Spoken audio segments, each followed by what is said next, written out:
Okay,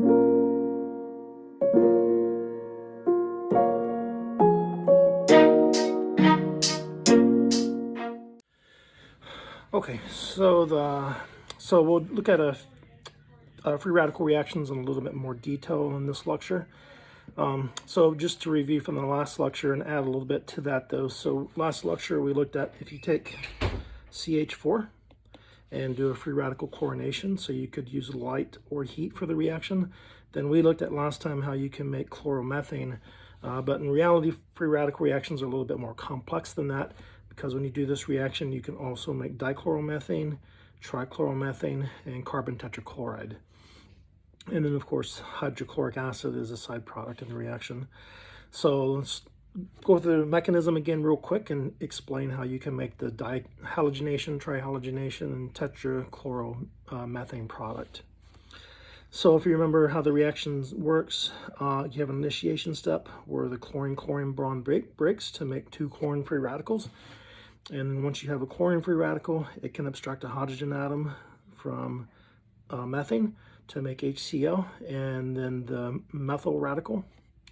And then once you have the methyl radical, what it does, it can react with Cl2, another molecule of Cl2, right, to abstract a chlorine atom, and that's how you would get chloromethane. And in the process, you make another chlorine-free radical.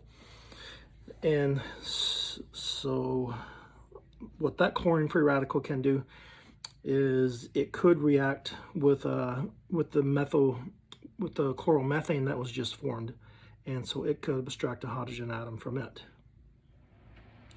and then that would give you this free radical and another molecule of HCl. And so once you make this radical, it could react with CO2 and abstract a chlorine atom, and then that would make the dichloromethane and another chlorine-free radical.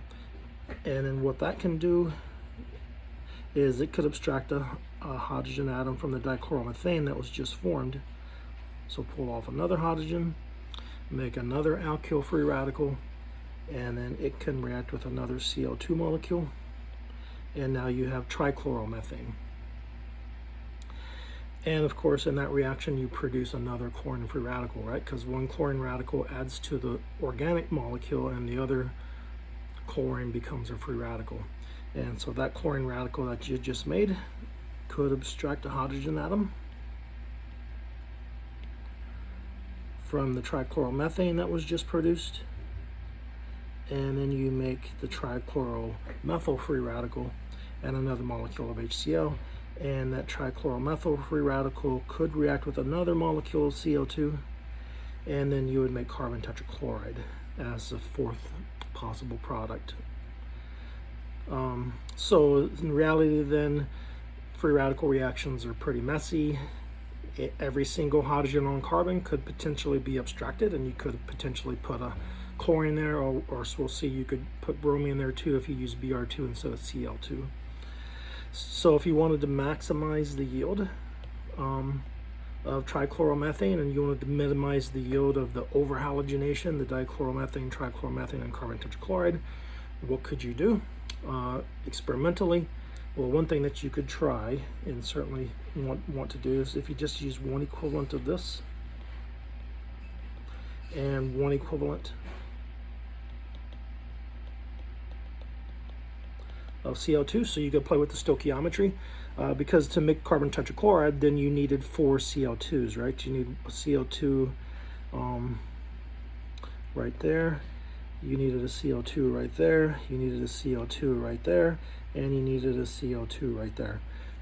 So to make the carbon tetrachloride, you need 4 equivalents of CO2, plus the one that you started with to get the free radical reaction going. And to make trichloromethane, you would need 3 CO2s, dichloromethane 2 CO2s. To make chloromethane, that product, you only need 1 CO2. So if you just use 1-to-1 ratio of methane to CO2, that would be one way to try to maximize the yield of the monohalogenation product, but you're still going to get some overhalogenation product, because the minute you make the trichloromethane, it could potentially react again. So you're always going to get some overhalogenation, but you can minimize it One way is by trying to play with the stoichiometry and make sure you have the right stoichiometry. You could also try to remove the chloromethane as it's formed, so that way it couldn't react. So there's things that you can do experimentally to try to maximize the yield of the one that you want and minimize the yield of side products, but you're always going to get some of the side products, so at the end you have to do a big purification. Plus, there would be lots of possible termination steps, right? Because every single one of these free radicals that you make could undergo a termination step to make another something else.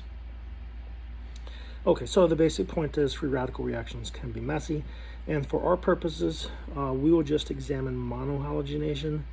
So we'll just assume that you put one chlorine or one bromine on a ring on the molecule and not 2 or 3 or 4 or more.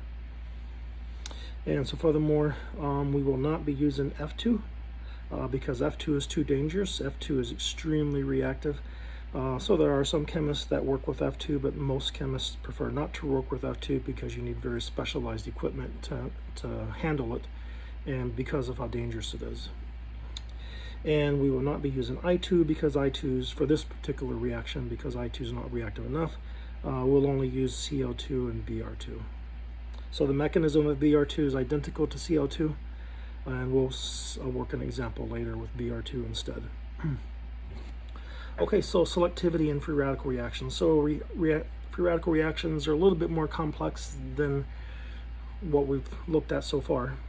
So if we took a more complex molecule than methane, so if we took butane, for example, so if you react it with CO2 in light or heat, so basically what happens is in these free radical reactions, right, you remove one hydrogen and replace it with chlorine or bromine if it was Br2. So in methane, well, if you remove one hydrogen and replace it with chlorine, there's only one possible product, right, chloromethane. But if you use butane, there's more than one possible product, because you could remove a hydrogen from here, or you could remove a hydrogen from there, or from there, or from there. So any of those, 3, 6, 7, 8, 10 hydrogens, any of those 10 hydrogens could be removed, and you could add a chlorine. So, and that of course will give you different products. So how many different products? So you'd want to recognize, first of all, if you put the chlorine, let's call this A, B, C, and D. If you put the chlorine at A, that's equivalent to putting it in at D. All right, because you would make, if you put it at A,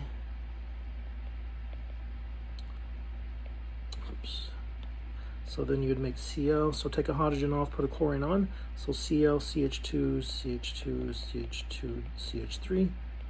So 1 chlorobutane. And of course, if you put it at D instead, then you would make that, which is still 1 chlorobutane. So A and D are equivalent, and then of course B and C are equivalent. So there's 2 possible products. You could make 1 chlorobutane,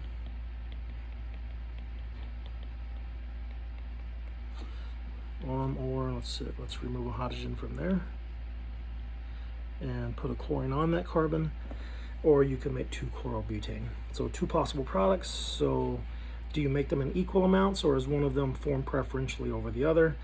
And the answer is no, you do not make equal amounts.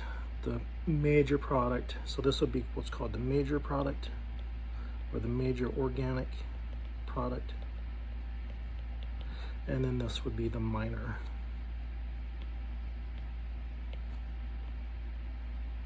One chlorobutane will be the minor product, or the minor organic product. So why is that the case? Well, if you think about the mechanism, so in the first step of the mechanism, right, chlorine falls apart to make 2 chlorine-free radicals, and then the chlorine-free radical that you make will obstruct a hydrogen atom, so it could take it off of the first carbon, which would make a primary free radical, or it could take a hydrogen off of the second carbon, which would make a secondary free radical. And which is more stable? Well, the secondary is more stable.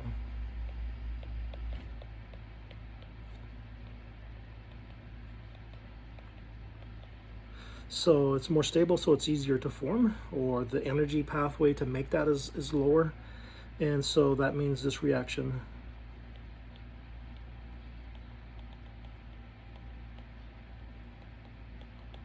will proceed faster than making the primary free radical. So you're going to end up with more 2-chlorobutane than 1-chlorobutane. So then if we were writing the mechanism, what happens next is, right, that free radical abstracts the chlorine atom, and now you have 2-chlorobutane plus another chlorine radical, so then you'd have to write the termination steps. Okay, so so the actual yield for this reaction is you make 28% yield of the 1-chlorobutane, and you make 72% yield of the 2-chlorobutane. So there's evidence that, you know, that this is it's due to the stability of the free radical. If you compared it to statistically, what would the statistical yield be if all of the hydrogens were abstracted at all at the same rate? So when we say statistical, that would be if all hydrogens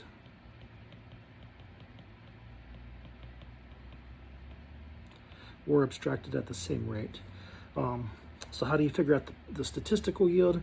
Well, you have 3 hydrogens here and 3 hydrogens there, so 6 hydrogens total.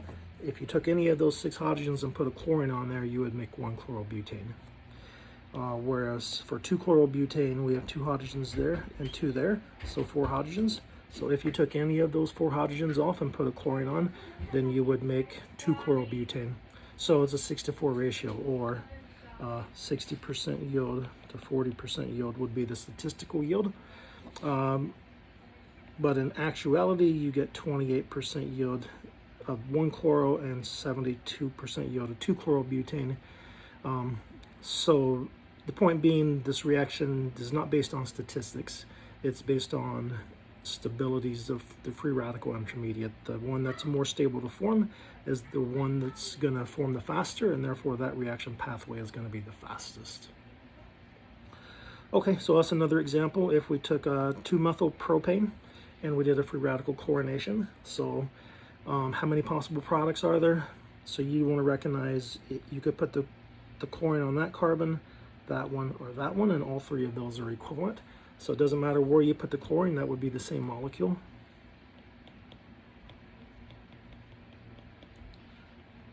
All right, so if you put the chlorine there, for example, I mean that is the same molecule. Just convince yourself of this. If you put it there, those are the same, right? If you're not sure that they're the same, try to name them. So this would be 1, 2, 3. So this would be 1-chloro, 2-methyl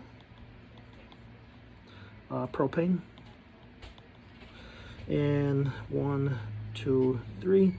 That would be 1-chloro, 2-methyl propane. So same molecule. So it doesn't matter which of those CH3s you put the chlorine on, it's the same molecule. So you could have made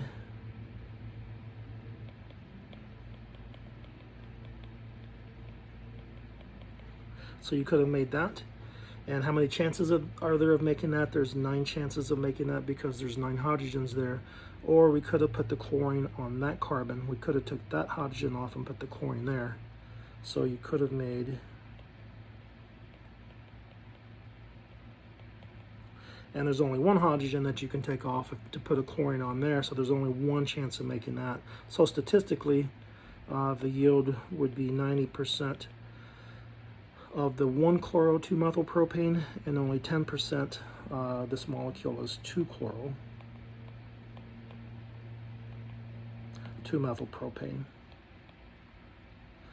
So statistically, you should get the 1-chloro 2-methylpropane and much higher yield than the 2-chloro 2-methylpropane, but in actuality, what you get is 37% of this and 63% of that is what the actual yield is. And why is that going to be the actual yield? Because in order to make this molecule, you have to go through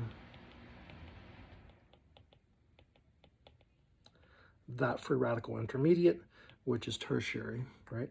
In order to make this molecule,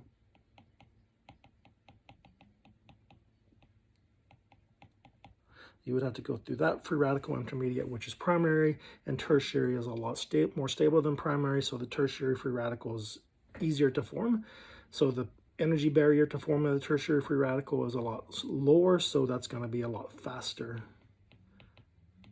reaction to make the tertiary free radical, which then picks up a chlorine in a subsequent very fast step.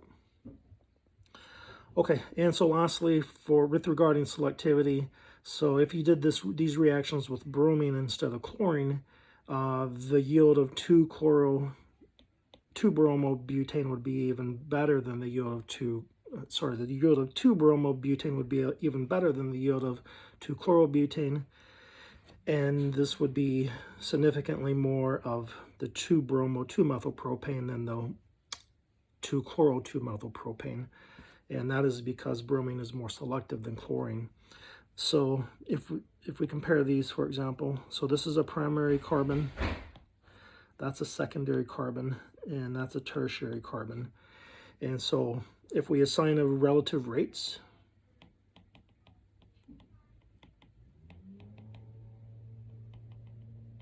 of reaction, so if we assign this the primary center reacting with a chlorine radical or a bromine radical, and we assign them a rate of 1, well, if chlorine reacts at a secondary position instead, it would react about 4 times faster than a primary carbon would react, and at a tertiary carbon it would react about 5.2 times faster. So you get some selectivity, some preference for reacting at a tertiary center over a secondary center over a primary center. If this was bromine instead, bromine radical reacts 82 times faster at a secondary carbon than a primary carbon, and it reacts 1,640 times faster at a tertiary center compared to a primary center. So you would, if you had right, a molecule like that, it's primary, secondary, tertiary, and primary, bromine's going to much more preferentially react at the tertiary center than chlorine would. So you would get a lot higher yield of putting a halogen there if it was bromine than if it was chlorine. But in either cases, that would be your major organic product, is putting it at the halogen at the tertiary carbon. Okay, we'll stop there.